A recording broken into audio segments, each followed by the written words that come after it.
In the Arctic, geologists Julia and Oscar are conducting underwater tests involving explosive charges. Just then, they receive a warning call about an approaching storm, forcing them to pack up quickly.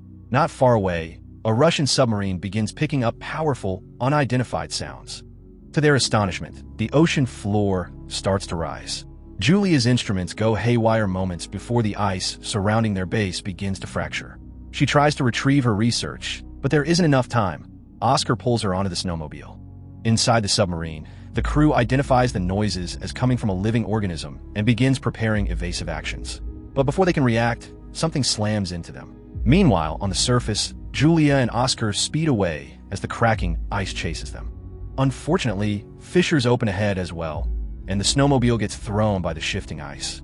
The pair is thrown clear just before the vehicle explodes and disappears into the depths. Soon after, their camp erupts, and the remaining scientists slowly sink beneath the ice. The submarine continues sustaining damage, with crew members barely holding their positions as the vessel violently shakes. Amid the chaos, they manage to fire weapons, and the flashes expose massive tentacles underwater. A crewman crashes through a glass panel and loses consciousness. One officer manages to launch an emergency buoy just before the submarine submerges. Back at Russian Naval Headquarters, officials receive news of the submarine vanishing.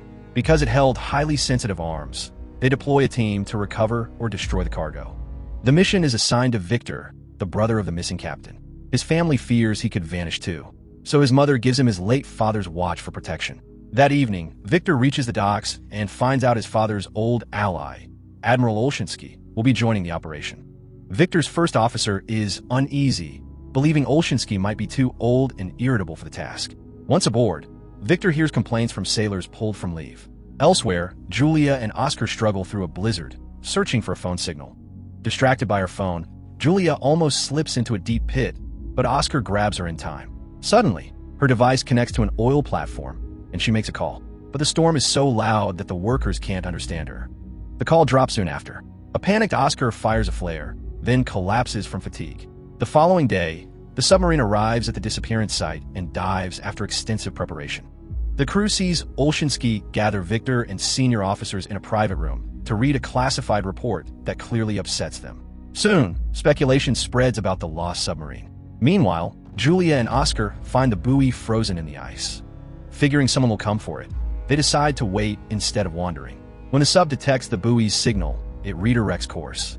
Suddenly, a group of whales surrounds the vessel, prompting the crew to dive carefully. One whale hits a propeller, leading Olshinsky to order the sonar activated, despite Victor warning it could hurt the animals. Once on, the whales retreat, then circle back briefly before leaving again for good. The disturbance is revealed to be from a low-frequency hum, and the ocean floor is moving. A giant tentacle lashes out in the dark, killing a whale in a single blow. The crew grows tense, unable to identify the source, while the radar tracks a massive object. Assuming it's hostile, Olshinsky wants to launch torpedoes, but Victor argues they don't have proof and instead tells the team to find cover. The sub moves into a crack in the ice wall, shaking with every impact as the ice crumbles. The strange sound intensifies, causing pain to those using headphones. The crew halts when their path is blocked by the wall. Luckily, whatever was chasing them is gone. While evaluating the damage, Olshinsky criticizes Victor's risky decisions. They are forced to resurface for essential repairs. Meanwhile, Julia and Oscar huddle near rocks, trying to stay warm. Then, they see the ice break apart as the submarine emerges through it. The crew spots the two survivors and approaches them. Once confirming they're not armed, they listen to their story. Victor checks the buoy, then speaks with Olshinsky, who insists they only provide food and abandon them due to spy concerns. Still, Victor sympathizes and brings them aboard. The sub descends again to continue searching near the buoy. After undergoing medical checks, Julia and Oscar are given food. Victor sits with them and presents a map, asking them to locate their camp and report anything unusual.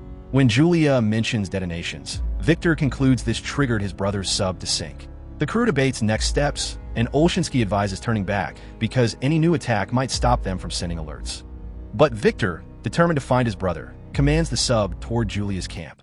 Olshinsky pulls him aside and warns that this marks his second mistake. One more, and he's done. Victor explains to his second-in-command that time is critical. If survivors exist, their oxygen is running out.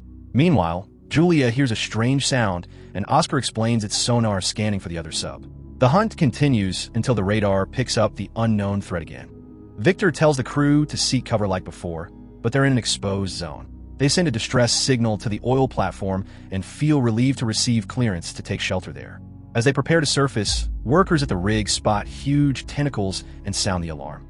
The beast attacks, tearing down the structures and triggering major explosions. Workers flee in panic but find no escape as the rig crumbles. The sub loses communication, so Victor uses the periscope. He watches in horror as the creature destroys the rig and shares the footage with the rest of the crew. With the rig gone, the monster returns to hunt them. The submarine performs a sudden dodge, knocking over kitchen items and equipment. Olshansky thinks Victor's evasion plan is his third misstep and declares himself in command. He fires 2 torpedoes that hit the target, claiming victory. But his joy fades when an officer reports the threat is still active. More torpedoes are launched, and another explosion follows, yet it still doesn't stop the creature. It advances again, and Olshansky freezes, unsure how to respond, forcing Victor to resume command. He orders full speed to evade. They avoid most strikes, but a tentacle scrapes the hull. The impact throws everyone. Victor suffers a head injury and becomes dizzy. Several systems overload, and one crushes a crew member. The sub begins sinking and is struck again by the beast. An explosion erupts in the torpedo room, starting a blaze. Ventilation is cut, and the area sealed off, trapping 7 crewmen inside who battle the fire with extinguishers. Another blow speeds up their descent as the radar shows the enemy surrounding them. A closer inspection finally confirms it's a Kraken. Since they can't use the last torpedoes, the crew weighs their limited options. Victor instructs everyone to activate silent mode, knowing sea creatures often track prey by sound. Firefighting efforts in the torpedo room are paused, which causes carbon monoxide levels to climb dangerously. As the creature's eerie noise blasts through the communicator's headphones, the trapped men fear they'll die inside. Fortunately, Victor's silent strategy works, and the Kraken slowly swims away. The crew resumes movement, but the fire is now too intense for extinguishers alone. As the flames spread, Victor orders the crew to evacuate and sacrifice the weapons. Some crewmen suffer burns during the escape, but others help them across the doorway, shutting it just in time to prevent the fire from advancing. The team alters the compartment's pressure to smother the fire completely. Once the blaze is out, healthy personnel are dispatched to conduct repairs while the injured are taken to the infirmary or to rest. Julia and Oscar assist in treating wounds, gaining the crew's trust. Julia cleans Victor's head wound, prompting a crewmate to tease if she likes him. When Julia says no, the officer tells her Victor broke protocol to save her. Later, Victor asks the crew for their thoughts, and everyone agrees it's too dangerous to continue. They have no location for the missing sub, and no way to fend off the Kraken. Olshansky reminds Victor of how his father died, a hero rescuing others from submarine disaster. After struggling with the decision, Victor agrees to return. As the submarine begins its journey back, he reads a letter his father once left him. Julia walks in and notices birds inside his cabin. Victor explains the birds help track oxygen. Julia borrows a map and marks all the places they encounter the Kraken and the site of her camp. She shares legends about how the beast once sank ships, but disappeared, possibly going dormant. She believes her explosives woke it from hibernation. To stay alive, they need to shut down the sonar, or it will be drawn again. Seeing her knowledge of the Kraken, Victor asks if she might know where the missing sub is. Julia says octopuses often take prey back to their lair, meaning the lost vessel is likely near her old camp. Before they can say more, an officer reports he's found a clue. He plays a sound recording from when they were in silence mode. Something can be heard knocking on metal. They trace the source and confirm it's coming from the campsite, suggesting there may be survivors. Victor delivers a passionate speech about saving lives despite the risk, then orders the crew to change course toward the camp. During the voyage, Victor remembers getting lost in the mountains as a child. He snaps back to reality as they reach the target area. Suddenly, rivets start popping from equipment and walls, shattering lights and glass. This means they've gone too deep, so they steer the submarine upward. A crewman spots an abyss nearby, and Victor decides to deploy the mini-submarine to explore. One of the pilots is injured, so Victor volunteers, putting Olshansky in charge. Victor boards the mini-sub with 2 officers. As they descend into the deep, metal begins creaking under pressure, indicating how risky the depth is. If they don't find anything soon, they'll have to abort. Hearing an echo, they head toward it and discover many sunken ships, confirming Julia's theory and the ancient tales. Eventually, they locate the damaged submarine and notice its front section is intact, possibly sheltering survivors. The team tries docking the mini-sub to the top hatch, but strong currents make it tough. After intense effort, the connection is secured. Victor puts on diving gear, enters the other vessel, knocks on the hatch, and finds survivors inside, including his brother Alexander. They radio the main submarine with the good news, and the entire crew celebrates. Alexander reveals he kept their sub in silent mode, sending brief signals to avoid the Kraken's attention. Victor sends as many survivors into the mini-sub as possible, but 2 trips will be needed. He chooses to stay behind with Alexander and assigns a mechanic to replace the injured pilot. A tracker is attached to the wreck to aid in return, but they quickly disable it to avoid alerting the creature. As the mini-sub leaves, the wreck shakes slightly but doesn't collapse. They reach the main submarine and start treating the rescued crew. The backup pilot is too ill to go again, so Julia asks Oscar to step in. With submarine experience, Oscar agrees. While the mini-sub sets off, Olshinsky watches the Kraken stirring again on the radar. Meanwhile, Victor and Alexander search for the weapons their superiors want. They reach the control room and locate the codes inside a secure safe. But when they try inputting them into the system, it fails to respond. Refusing to give up, Victor presses every button until the computer finally turns on, revealing the weapons still work. The system releases an electromagnetic pulse picked up by the mini-sub, which starts heading their way. In the main sub, the crew panics as the Kraken nears. They land the vessel on the seabed and activate silent mode. The creature pushes a large boulder into the submarine, increasing pressure and forcing rivets to pop again.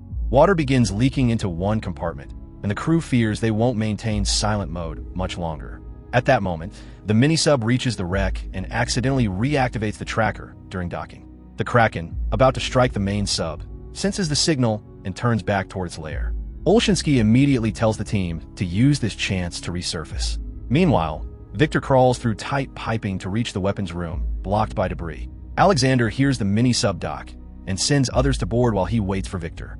Victor reaches the torpedo bay and enters the codes into the missiles. At the same time, Alexander does so from the control panel. The weapons need time to charge, allowing the Kraken to close in.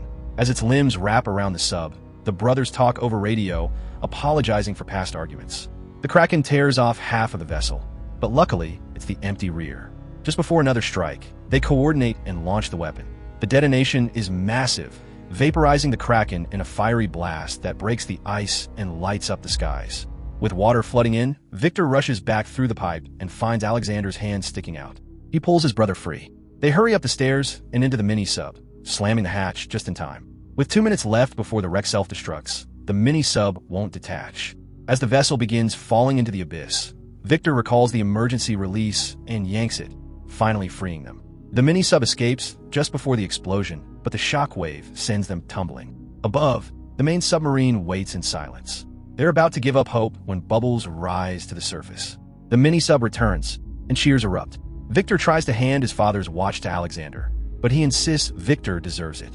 Later, the crew reaches Russian shores, and the brothers joyfully reunite with their family. Make sure to subscribe and turn on notifications so you don't miss more videos like this. Thanks for watching.